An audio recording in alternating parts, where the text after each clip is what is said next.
In today's video, we'll talk about 5 increasingly popular dietary supplements: creatine, whey protein, ashwagandha, SARMs, and pre-workout. So today's video is a dialogue between myself and Don Hooton Jr., who runs the Taylor Hooton Foundation, and he travels the country giving talks to schools about the dangers and harms of performance and appearance-enhancing drugs. He's an advocate for safe supplement use, and he's a wealth of information. All right, so let's jump into some of these popular supplements that are gaining traction. I don't, the web, social media, they're gaining popularity.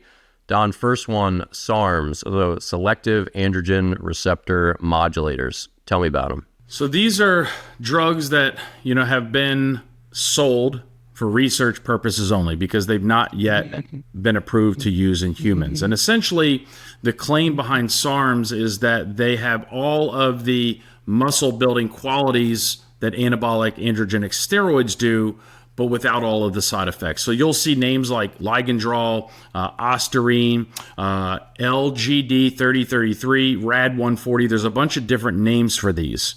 And when you go and purchase them, again, they're going to be sold to you just for research purposes only. There are risks associated, obviously, with using this type of substances, and it's going to be very, very similar to anabolic steroids. So things like increased risk of heart attack and stroke, injury to the liver, psychosis, sleep disruptions. So they're certainly not safe. Obviously, if they were safe, doctors would be prescribing and using these, but becoming very, very popular and finding more and more SARMs within dietary supplements. And I've heard a lot of social media influencers are kind of pushing these and leading young people to believe that it's just like a good alternative. Is that kind of the trend that's happening? It's scary. Yeah, you're seeing a lot of social media influencers pushing SARMs, again, with the claims like, hey, you can take this and you don't have to be worried about all of the different side effects that testosterone would have on you. And that's definitely not the case. Again, always keep in mind, these have not been approved for use in humans. It is research only. So it's a lot of bro science that's out there. It's a lot of people that are running these substances through their own bodies and getting their own results. Yeah, and people, it's important to understand that a lot of the social media, like bodybuilding influencers and just people with these amazing bodies on the web, many of them are taking steroids and HGH and other banned stuff, and they're lying about it. And then they're saying, oh, well, if you don't want to take steroids, take this instead, take that instead. And it makes it seem like they're your buddy and they're on your side. They want you to take this more healthy thing when that's often not the case. And that this is one of those things that sometimes they're pushing as like a healthy, a better alternative when it's not necessarily. You're absolutely right. I mean, there's nothing that substitutes a great nutrition program, a great sleep program, and a great workout program to keep us healthy and have longevity in life. All right, so next one, ashwagandha. This is gaining popularity, not to like boost your energy and get you going like a lot of these supplements do, but this is actually going to sort of wind you down and potentially helps you relax, relieve stress. What's the story with ashwagandha? Yeah, so ashwagandha comes from a plant typically found in like India and Africa. It comes from the root, and it's been used for thousands of years to treat things like stress, anxiety. What really it brought to our attention just shortly after the pandemic that a lot of high school students were asking us about ashwagandha. I was like, I've never heard of ashwagandha. I started supplementing ashwagandha. I felt really good. It's helping lowering my stress. So what we did was we reached out to an herbal medicine person to explain to us, where does it come from? Is it safe? What does the research show? So a lot of that's new right now. So I would highly recommend doing your own research. But if you're going to purchase ashwagandha, again, be sure you're purchasing something that's third-party certified so you know exactly what it is that you're getting. All right, creatine, one of the most researched supplements in history. This was one that back in like the 90s, guys were, this became really demonized because I remember players like Brady Anderson for the Baltimore Orioles was reported to eat like a whole container of it every day, and he was hitting 50 home runs, and people were saying this was that, it was that. But creatine is, a naturally occurring substance. You can get it in steak. Don, tell us, creatine, is this something that's safe, generally regarded as unsafe in the supplement market? Yeah, lots of athletes, lots even non-athletes are using creatine today. It's in our bodies. You get it through protein. You just can't eat enough protein to get, let's say, what you're going to get in a 5-gram dose of creatine monohydrate. So it's great for explosive movement, like sprinting. It's great for helping muscle recovery. There's a lot of science behind creatine showing, in a healthy person, it's very safe to use if you're using it correctly, if you've got a good quality product and you're using it in the proper dosage. So like always, make sure you do your research. We're not making any specific recommendations, but creatine is one that's heavily researched, and I'm sure you'll be able to find that if you're in the market for something like this, that you can figure out if it's right for you or someone in your family. All right, pre-workout supplements. This is a hot supplement on the market for athletes, for everyone who's going to the gym. Don, what's your take on pre-workout? So pre-workout, we're going to slide into the high-risk category for a couple of different reasons. Pre-workout is designed to increase heart rate, increase core temperature, and give us a bunch of energy before we work out. That's why it's got that super unique name. But it's high risk simply because we know they contain a lot of stimulants. Most of your pre-workouts on the market, one scoop contains about 400 milligrams of caffeine, along with various other stimulants. These are also going to be products that will have substances in them that they're legal to sell, but would contain banned substances, things that are banned by the NCAA, things that are banned by Major League Baseball. So we've got to be really careful when it comes to purchasing these products because, again, with all of the stimulants, we know there is risks of cardiovascular issues, stroke, heart attack. We also see a lot of people that want to mix these things with energy drinks. Extremely dangerous. Please don't do that. I've seen some of the social media influencers online doing those sorts of things. It's not funny. Can be very, very dangerous. But if you go down this path of a pre-workout, which, again, we don't recommend just because they are so high risk, please consult with a family physician. Make sure that you don't have any pre-existing heart conditions or heart issues running your family. And again, make sure you're buying something that's third-party certified. And people, ask yourself, do I really need a huge stimulant just to get my workout in? I didn't grow up with pre-workout. Don, you didn't either. If you're serious about your fitness, you're serious about your performance as an athlete, just get in the weight room and eat healthier and get to bed sooner. You absolutely just don't need this stuff to get a basic workout in. And that's kind of become the culture where, if I'm going to go to the gym, I got to take my pre-workout. You don't. You just need to sleep and eat healthy and work hard. Suck it up if you're a little tired. Just work hard in the gym. That's my 2 cents. No, you're right. And these products aren't cheap.